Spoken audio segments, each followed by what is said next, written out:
everybody. So we are in the book of Jonah, and this is a kind of a really funny book. I feel like a lot of people, when they think of studying the Bible, they think about getting serious and taking it seriously, but Jonah is a book that is so ridiculous and over the top that I think it's one of the great comedies of the Bible.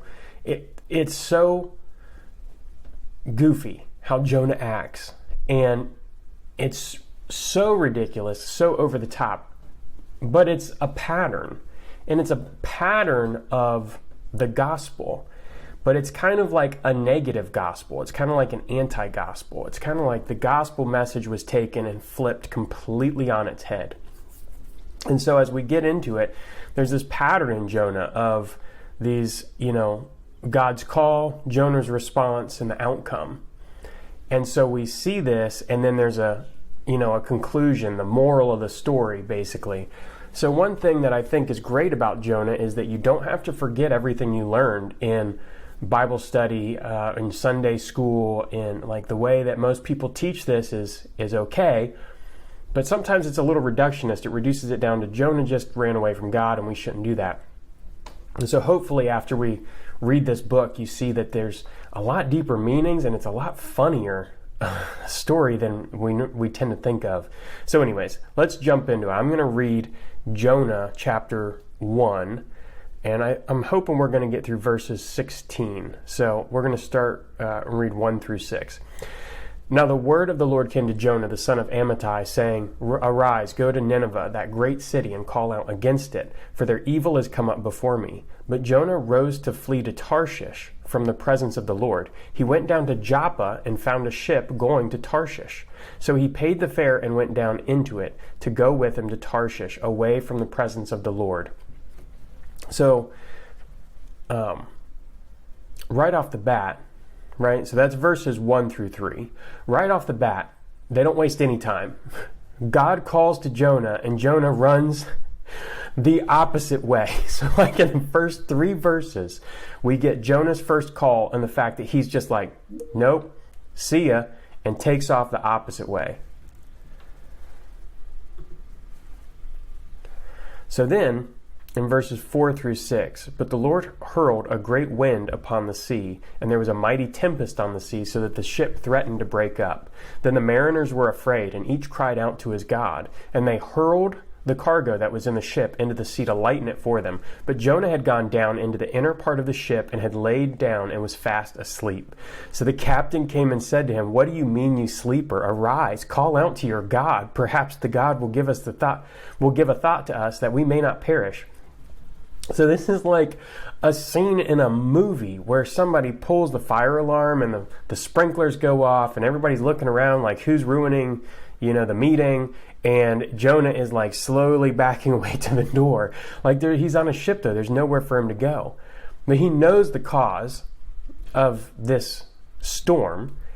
And as we'll find out actually. So in all fairness, we haven't gotten to that part yet. But this idea of the Lord hurling a great wind upon the sea, and then the sailors hurl the cargo. So the sailors, it's actually painting this picture that the sailors are more in tune with God than Jonah is. So Jonah the prophet, who's supposed to be explaining to people what God is doing and what the purpose is actually running and hiding, while the sailors' actions are in alignment with what God is doing. So verses 7 through 10, and they said to one another, Come, let us cast lots, that we may know on whose account this evil has come upon us. So they cast lots, and the lot fell on Jonah. And then they said to him, Tell us on whose account this evil has come upon us. What's your occupation? Where do you come from? What is your country? And of what people are you? And he said to them, I am a Hebrew, and I fear the Lord, the God of heaven, who made the sea and the dry land. Then the men were exceedingly afraid and said to him, What is this that you have done? For the men knew that he was fleeing from the presence of the Lord, because he had told them. So they're like, wait a second, you serve the living God. And it's just insanely ironic that he says, I am a Hebrew, and I fear the Lord, the God of heaven, who made the sea and the dry land. He's saying, no, I fear the Lord. And they're like, clearly you don't. Clearly your actions are not in alignment with what you're saying here. So it's this like ironic thing, because the sailors are actually fearing the Lord in this moment, and Jonah is not. I think it's funny. It's an interesting thing. And I don't think it's taught wrongly in Sunday school, but oftentimes the sailors are just like a backup character, right? But right here, they're actually acting in alignment with God's purpose, whereas Jonah is not. And so it's this other beautiful part of the storytelling where the sailors are actually pointing out just how goofy Jonah is being. So verses 11 through 16. Then they said to him, "What shall we do to you that the sea may quiet down for us? For the sea grew more and more tempestuous." He said to them, "Pick me up and hurl me into the sea, then the sea will quiet down for you. For I know it is because of me that this great tempest has come upon you." Nevertheless, the men rowed hard to get back to dry land, but they could not, for the sea grew more and more tempestuous against them. Therefore they called out to the Lord, "O Lord, let us not perish for this man's life, and lay not on us innocent blood. For you, O Lord, have done as it pleased you." So they picked up Jonah and hurled him into the sea, and the sea ceased from its raging. Then the men feared the Lord exceedingly, and they offered a sacrifice to the Lord and made vows. And so here again, we actually see this kind of anti-gospel happening, like in a micro way. So the Lord hurls a great wind upon the sea, and then they hurl the cargo into the sea. And Jonah tells them it's the will of God, right? So at least Jonah's stepping into his role. At least he's taking responsibility by this point, even though it's kind of forced on him. And he's saying, look, the Lord is saying, throw me into the sea. But they row and row and row to try to avoid that. They don't want to throw Jonah, the prophet of the living God, into the sea. But eventually they hurl him into the sea. And so it's God's instruction that they do it, and then they do it. So again, it's this picture that the sailors are acting in alignment with God's will more than Jonah is. So right off the bat, in the first chapter, this story moves fast. I mean, we have chapter 2, which is mostly a prayer. And then it goes right into chapters 3 and 4, which are just all action again. And it's just so funny to me that it's the sailors. Now, even though Jonah's the one that says, "I fear the Lord," it's the sailors going, "No, we fear the Lord. We're doing what we're supposed to be doing here. You have not been doing what you're supposed to be doing." So it's really kind of, the storytelling here when you read through it is pretty funny. And it's so obvious. It's one of those things that's just, it's right there in your face. And the author's going out of their way to, go over the top here.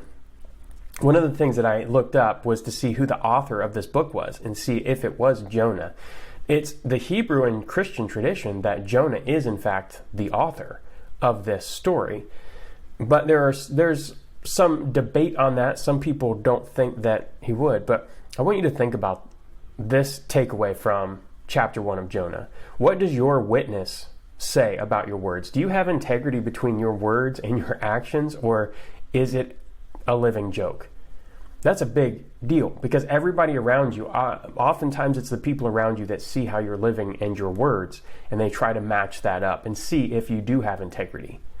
And it's very difficult for people to take you seriously if those things aren't in alignment, right?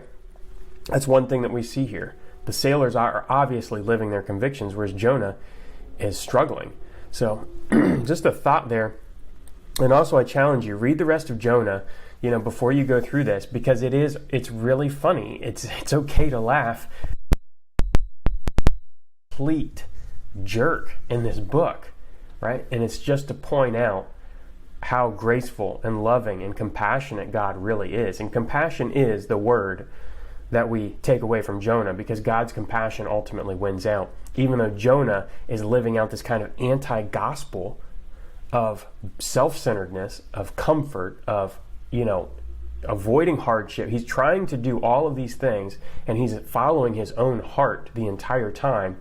And he has something that most people don't, which is the direct words of God. God's literally talking to him.